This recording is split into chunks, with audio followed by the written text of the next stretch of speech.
Então, dentro todas essas questões, discussões, a gente pode avaliar que o cenário do mercado de direito digital é bem promissor, ainda tem muito a crescer. Então, eu diria que, inclusive, no Brasil, talvez seja o maior mercado do mundo, inclusive. Eu trabalho hoje no escritório que tem quase 110 pessoas trabalhando exclusivamente com direito digital, que é algo que eu não conheço no mundo inteiro. E por que isso? Porque o brasileiro ele valoriza o conteúdo online, na questão política, na questão corporativa, na questão de marketing, na questão jurídica também.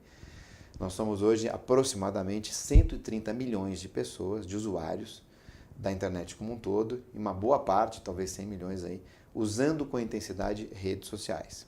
É por isso que é algo que tem que ser quase que profissional e para muitas empresas, sem dúvida, profissional. Para as pessoas físicas que são famosas, né, que têm uma imagem pública, muitos seguidores, novamente, esse critério de postagem tem que ser bem mais afinado, para você não correr o risco de passar uma informação incorreta para as pessoas que acreditam em você e para não correr o risco também de prejudicar outras pessoas e sofrer uma indenização ainda maior em função do número de seguidores que você tem, ou seja, da potencialização que você dá em determinado conteúdo.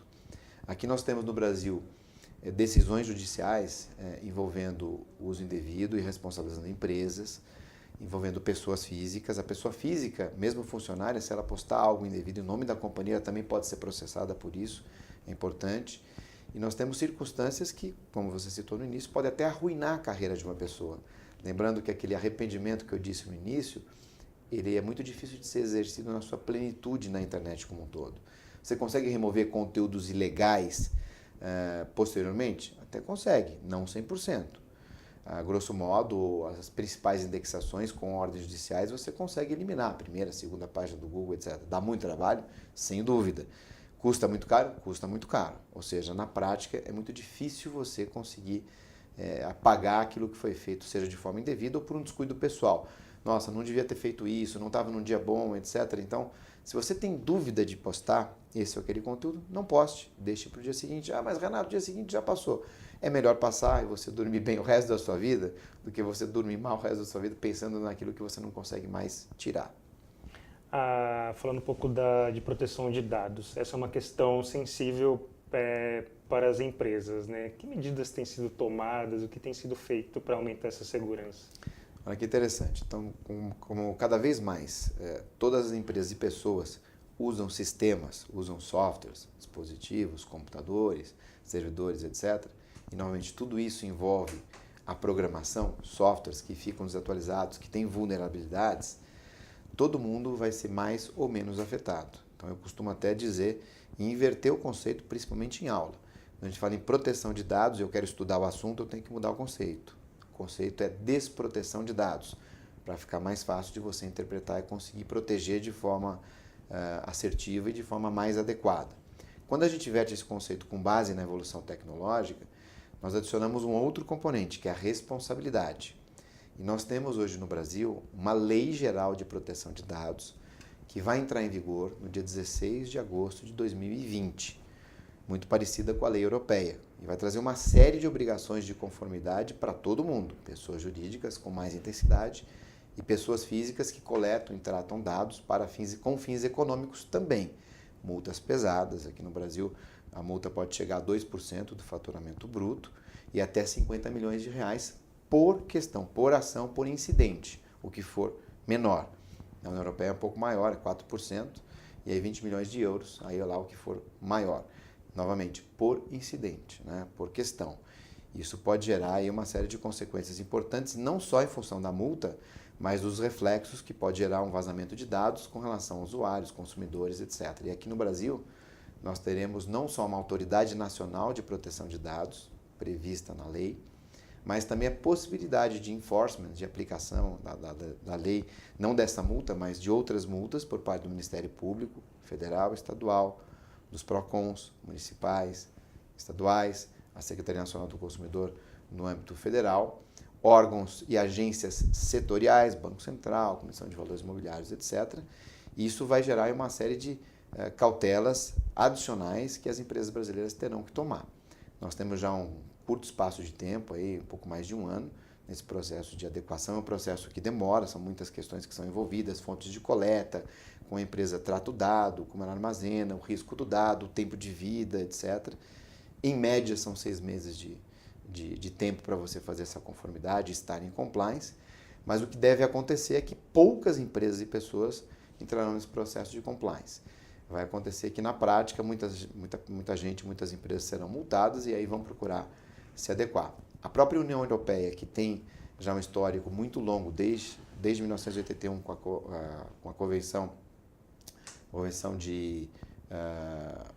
108 do Conselho da Europa, que começou a tratar desse assunto, até a Diretiva 95/46, na verdade 46 de 1995, que começou a trazer a obrigação dos países membros a implementarem a Lei de Proteção de Dados, e agora mais recentemente com a GDPR, a Lei Geral Europeia de Proteção de Dados. Mesmo assim, na Europa, não são todas as empresas, pelo contrário, há um número menor, um percentual relativamente pequeno de empresas que estão em conformidade. O que, por outro lado, também gera uma discussão importante com relação às autoridades de fiscalização, que também não tem tanto efetivo para fiscalizar todo mundo. Existe uma parte muito positiva, que é trazer esse assunto para a sociedade, trazer esta preocupação com proteção de dados, ao mesmo tempo trazer uma legislação adequada que garanta minimamente regras de proteção e obrigue de forma efetiva, essa talvez seja a parte mais importante da lei, para que a sociedade se movimente e procure proteger minimamente os seus sistemas, as pessoas, o Estado, né, o cidadão, enfim, como um todo a gente desperte essa percepção de como o dado é importante, como ele é valoroso e como ele gera ou pode gerar reflexos positivos e negativos para uma empresa. Dentro disso, você tocou num assunto que, assim, o dado é importante para a empresa. Isso tem sido um diferencial, a qualidade da captação desses dados que aí as empresas usam para tomadas de decisões, muitas posições estratégicas. Como tornar esse processo transparente, então? Essa discussão começou há muito tempo atrás, muita gente comparava com petróleo, né? Hoje eu digo que o dado ele é essencial. Uma empresa não vive sem informação, portanto não vive sem dado. E cada vez mais essas informações definirão a sobrevivência, o sucesso ou insucesso de um negócio. Então, mais do que nunca, o dado ele tem que ser protegido, tem que ser valorado, né? Você citou a questão da coleta. Muita gente quer coletar o Big Data, recebe um fluxo enorme de informações, de dados, porém não informações. A informação ela depende da análise do dado, da segregação, do tratamento, do processamento e da interpretação. É por isso que hoje no mercado ficou muito famoso a figura do analista de dados. Então, muitas empresas hoje contratam um analista de dados. Em escritórios de advocacia também é importante ter o advogado analista de dados, que vai trabalhar em cima de monitoramento de reputação, de vazamento de dados. Ferramentas hoje importantes trazem esse tipo de registro. E aí você vai só adaptando, evoluindo. Então nós temos hoje uma regra para coletar e tratar dados, que traz uma série de condições e multas. Nós temos o comportamento, nós temos a necessidade, nós temos quase que a obrigação, senão eu caio fora do mercado. E nós temos, eu diria, e algo até mais, a obrigação indireta de qualquer gestor, de qualquer CEO, se manter atualizado. Então hoje nós temos uma determinada forma, uma determinada quantidade ou formatação desses dados. Isso vai evoluindo de acordo com o avanço tecnológico. Então vamos ter percepção, de acordo com gestos, a biometria, o reconhecimento facial, o comportamento do jeito de andar, as redes sociais, os dados sensíveis de saúde, que tem inclusive uma categoria de proteção maior. Tudo isso vai evoluindo e vai gerando esta necessidade e obrigação de você também se atualizar dentro das regras legais e também dentro de noções mínimas de ética e de moral. E a gente pode até entrar num outro ponto, a gente começa a falar de inteligência artificial e desta evolução também, algoritmos e até exercendo um pouquinho aí a futurologia, onde é que isso vai chegar. Através da combinação desses dados que hoje estão em Big Data, estão em volume bruto, a interpretação sistemática, né, por sistemas, por softwares, nós vamos chegar a um momento em que nós teremos mais dados do que mais informações do que nós podemos imaginar. E aí o que se coloca é, será que os sistemas vão começar a se reinterpretar e se reprogramar automaticamente? No pouco que eu sei de programação, programação é o que a gente chama de execução de rotinas pré-programadas. Os sistemas são lógicos, são bits e bytes, zeros e uns, sem energia e com energia. Enquanto houver esta lógica, me parece que esta lógica ela vai sempre prevalecer, em tese essa reprogramação automática com essa inteligência que nós estamos vendo hoje, ela não deve acontecer. O que deve mudar? É a dificuldade nossa, do ser humano, prever a que ponto esta lógica vai chegar na medida em que nós teremos aí várias camadas de programação, ou seja, a execução de rotinas ela vai ficar imprevisível ou imperceptível para o ser humano. Então aquilo que vai parecer, o sistema ficou inteligente sozinho, não.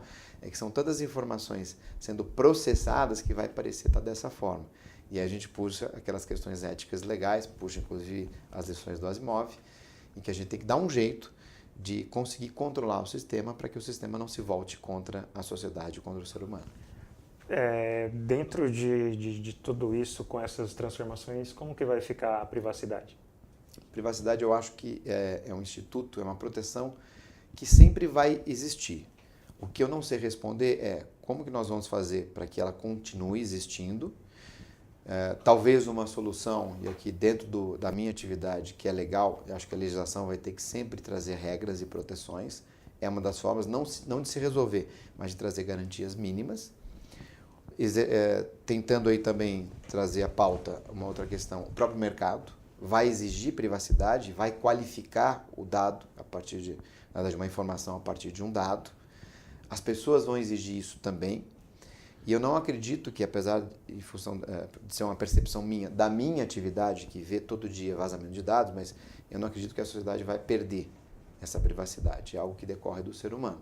Então, do ponto de vista psicológico, do ponto de vista comportamental, do ponto de vista jurídico, do ponto de vista também comercial.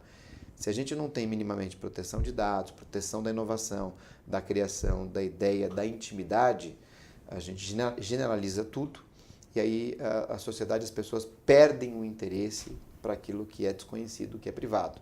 Perdendo esse interesse, todos podem virar automatizados ou robôs, e você perde aquela essência, né? Que é aquele estímulo que você tem de não saber aquilo que está por trás, o que é, o que o outro vai pensar, aquela vantagem competitiva, aquele projeto e daí por diante. Eu acho que nós teremos mais dados que vão gerar mais informações, mas muitos desses dados ainda serão garantidos, serão protegidos pela legislação e pela própria sociedade. Renato, então para a gente fechar essa conversa, qual a grande dica para se proteger nesse ambiente digital, se resguardar na internet? Então hoje a gente tem uma tarefa muito complicada. A gente tem que achar um jeito de ter um pouquinho mais de tempo, gerir o nosso pouco tempo que temos hoje, separar um pedacinho. Olha, esse pedacinho agora é para que eu me mantenha atualizado, para que eu consiga saber minimamente o que está acontecendo. Essa é o que a gente chama de transformação digital, evolução tecnológica. O que tem de novo hoje? O que as pessoas estão usando? Qual é o reflexo? Qual é a nova lei que trata o que pode me impactar dentro dessa transformação digital? Para onde a legislação caminha? Para onde o comportamento, o marketing vai caminhar? O que as pessoas estão querendo receber? Eu vejo, até citei a questão do tempo, né? O que faz sucesso hoje, quando a gente fala em plataformas digitais ou sistemas? Aquilo que é simples. Claro que é aquilo que traz uma novidade, mas de forma simplificada. Economiza tempo, agrega algo ao seu conhecimento e, ao mesmo tempo, aqui mais para o Brasil, gere uma espécie de interação mais dinâmica, né? A gente fala hoje muito do Instagram. O Instagram hoje traz sentimento, é vídeo, é foto, traz comentário, é fácil, é simples, tem alguns recursos pontuais e todo mundo consegue usar. O Windows ficou famoso assim. O Windows, quando transformou a linguagem de máquina em janelinhas, foi para facilitar e gerar escala. Então, se gerou a escala de forma simples e todo mundo gostou. O que não pode haver uma complexidade. Claro que a transformação digital e a evolução tecnológica traz isso, mas ao mesmo tempo a gente tem interesses comerciais que vão tentar simplificar ou contextualizar isso tudo. Então, nessa janela de tempo, a pessoa vai ter que separar, isso aqui é para me manter atualizado. Não dá mais para chegar e falar agora, a gente brinca muito na nossa área, vou fazer só direito de família, vou fazer só direito penal. Não, eu tenho que contextualizar direito de família, mas eu tenho um aspecto digital, o penal é a mesma coisa, e agora com leis específicas, inclusive. Então essa parte ela é fundamental para que eu não fique, não vou dizer offline, mas para que eu não fique alienado e não saiba o que está acontecendo no mundo. Não significa dizer que eu preciso ficar altamente conectado, não, porque isso também tem um preço negativo. Dificuldade hoje E talvez não, é o grande desafio para todos, é tentar alcançar o equilíbrio. Se a gente tiver uma ferramenta que diga, olha, o equilíbrio é este, tantos minutos assim, mas tantas horas para isso, para aquilo, etc., e eu consiga ter informações qualificadas no tempo adequado, vai ser a ferramenta desejada por todos. Renato, muito obrigado. Muito obrigado pela gentileza em poder nos atender, esclarecer algumas dúvidas. Eu que agradeço, sempre um prazer. Sucesso para todos.